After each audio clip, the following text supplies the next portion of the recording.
जय शिव शंकर शंभू। स्वागत है आपका आपके चैनल में परलोक और परमात्मा। ये वीडियो खास उन भक्तों के लिए है जो शिव जी से बहुत प्रेम करते हैं, जिन्हें शिवलिंग बहुत पसंद है और जो प्रतिदिन या किसी भी नियम से या सिर्फ सोमवार को जो जल अभिषेक करते हैं, शिवलिंग पर दूध अभिषेक करते हैं। ये वीडियो खास उन भक्तों के लिए बनाई गई है। इस वीडियो में मैं जानकारी दूंगा कि जब आप जल अभिषेक करते हैं तो विभिन्न प्रकार की सामग्रियाँ उसमें मिलाई जाती है। कोई जल का अभिषेक करता है, कोई दूध का अभिषेक करता है, कोई दूध में शक्कर डालकर अभिषेक करता है, कोई शहद डालकर अभिषेक करता है। तो इन सभी चीज़ों का कुछ ना कुछ अपना अपना महत्व है, तभी इस प्रकार से अभिषेक किया जाता है। तो आज इसी बारे में चर्चा करेंगे और थोड़ी जानकारी भक्तों में देंगे कि जो भी सामग्री आप प्रयोग में करते हैं और जो भी आप प्रभु को चढ़ाते हैं उसका क्या महत्व है। तो चलिए आइए शुरू करते हैं। जब आप जल अभिषेक करते हैं तो जल अभिषेक करने का जो कारण है वो ये है कि मन की शुद्धता के लिए और एक शांत जीवन के लिए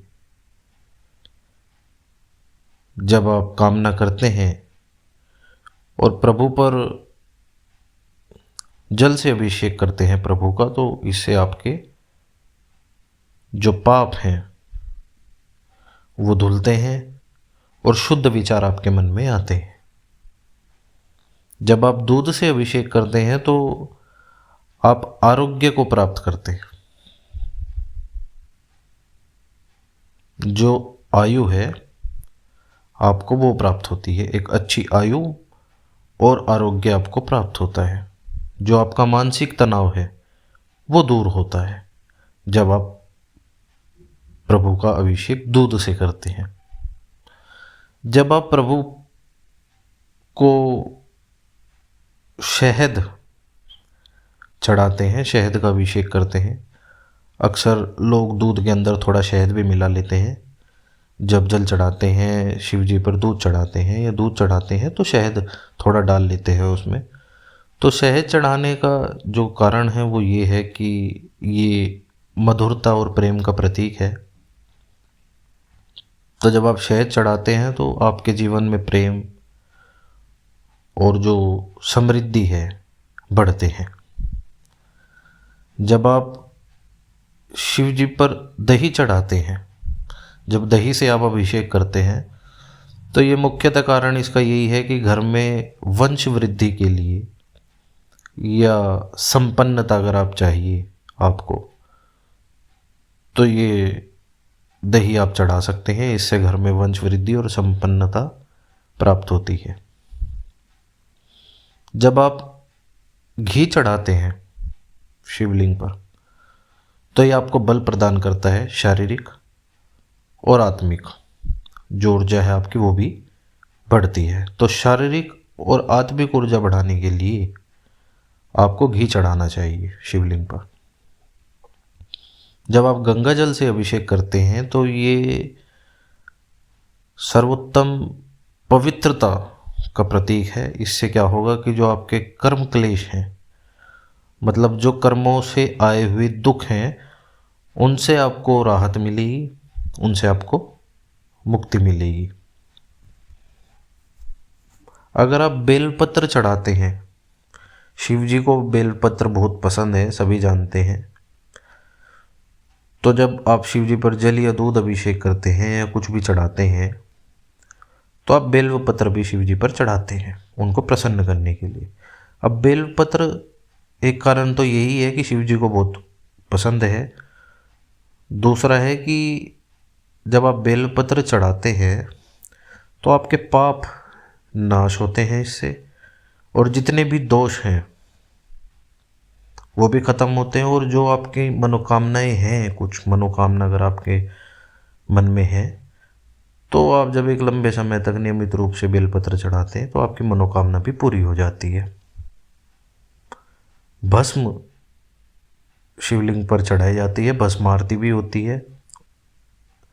उज्जैन के श्री महाकाल मंदिर में भी भस्म आरती होती है। तो अगर आप भस्म शिवलिंग पर चढ़ाते हैं तो इससे अहंकार नष्ट होता है आपका, और अध्यात्म की उन्नति भी होती है।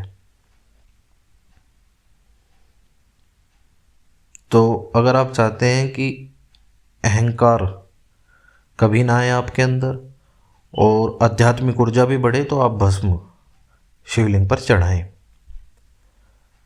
अगर आप शिवलिंग पर चावल चढ़ाते हैं, अक्षत जिन्हें बोला जाता है, अगर आप चढ़ाते हैं तो इनको चढ़ाने से लक्ष्मी प्राप्ति होती है। पर हाँ, ध्यान रहे, चावल खंडित नहीं होने चाहिए। आपको खंडित चावल पूजा में इस्तेमाल नहीं होते। शिवलिंग पर भी आपको खंडित चावल नहीं चढ़ाने चाहिए। आपके जीवन में सुख आएगा और लक्ष्मी प्राप्त होगी आपको। आर्थिक स्थिति आपकी ठीक हो जाती है अगर आप चावल चढ़ाते हैं। अगर आप शिवलिंग पर चंदन चढ़ाते हैं, चंदन से अभिषेक करते हैं, तो चंदन से आप तिलक भी कर सकते हैं, ओम भी लिख सकते हैं शिवलिंग पर, राम भी लिख सकते हैं। तो इससे क्या होता है कि जो आपकी मन के अंदर जलन है, किसी को लेकर घृणा है, गुस्सा है, ये उसको शांत कर देता है। आपके अंदर इससे शांति आएगी, शीतलता बढ़ेगी। और फल फूल का तो विधान हमारे शास्त्रों में हर पूजा में है ही, कि फल भोग लगाने के लिए और फूल अति अनिवार्य है। तो जब आप शिवलिंग पर फल चढ़ाते हैं, फूल चढ़ाते हैं, तो इससे आपको सफलता मिलती है,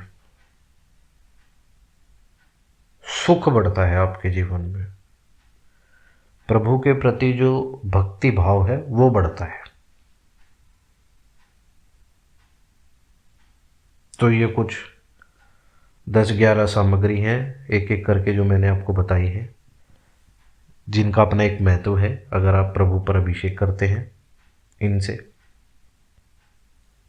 पंचामृत अभिषेक का भी बहुत बड़ा महत्व है। अगर आप पंचामृत का प्रयोग करते हैं प्रभु का अभिषेक करने के लिए, जिसमें दूध, दही, घी, शहद और शक्कर, अगर आप ये भी चढ़ाएं मिला के, तो ये भी बहुत ही सुख समृद्धि प्रदान करने वाली सामग्री है। अगर आप इन सबको मिलाते हैं, दूध, दही, घी, शहद, शक्कर, इनको मिलाकर भी अगर आप प्रभु पर अभिषेक करें तो सुख समृद्धि प्रदान करते हैं। कुछ सावधानी ध्यान रखें कि आप शिवलिंग पर हल्दी, तुलसी, केवड़ा ये सब ना चढ़ाएं। ये शिव जी पर शिवलिंग में अभिषेक में नहीं चढ़ते हैं। आप हल्दी ना चढ़ाएं, तुलसी ना चढ़ाएं, केवड़ा ये सब प्रयोग ना करें अभिषेक में। लोहा या स्टील का अगर आप लोटा, बर्तन जिसमें आप जल भरकर और प्रभु पर अभिषेक करते हैं, अगर लोहा या स्टील का है तो ये प्रयोग ना करें तो ज़्यादा अच्छा होगा। आप अष्ट धातु का सबसे उत्तम माना जाता है बर्तन, अगर आप अभिषेक के लिए उसका इस्तेमाल करते हैं तो बहुत ही अच्छा होगा। आशा करता हूँ आपको ये जानकारी बहुत पसंद आई होगी।